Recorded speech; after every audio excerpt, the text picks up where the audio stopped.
nagtawag po siya tungtong sahur kani. Ug ako nagtawag po ko tungtong sahur. Tungtong sahur.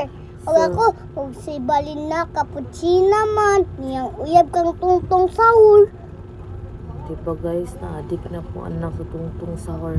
Reminders lang sa mga mamis din na no, ayaw nyo palang tawa og tungtong sahur ang inyong mga anak kay scary man di kay na. Uy, grabe. Naman din na siya something. Mama, Ayaw naglantaw biya. Mamay, pwede na ako maglantaw tungtong Dili sahur. lagi pwede.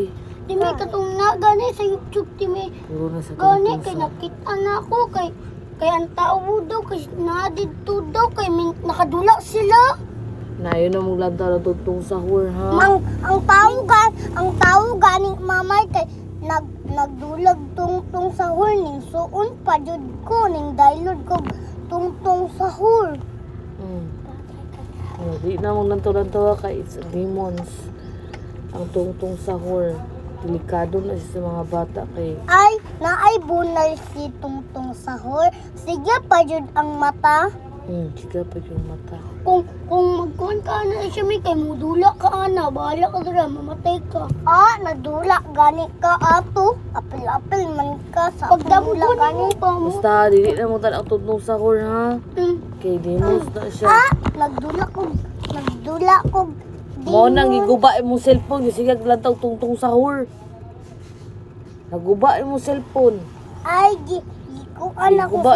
gikuan ako cellphone gianak kang tungtong sahur kay nasigi ko lantaw sa iya ha kay nagkiss silang Balina Cappuccina ni ana siya sa muka oy.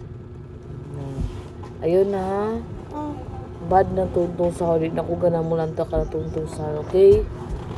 Sige na. Ano mo, pa-play na mo, pa-play. Mag ABCD raman ko. Oh, ABCD kayo na sa makatuon ka ABCD ha. Reading na nga siya may kay kana man akong tunon. Reading? Oh. Kana man akong tunon reading. Ay sige lang. Kuan lang. Ay plus la lang Kuya Biboy dili ba ko kabalong Salida mo lang tawa. Mga plus lang akong nantawan. Ina guys, di na mo lang tungtong sahur guys. Oo, Papa Jesus lang akong tanawon. Sige, go.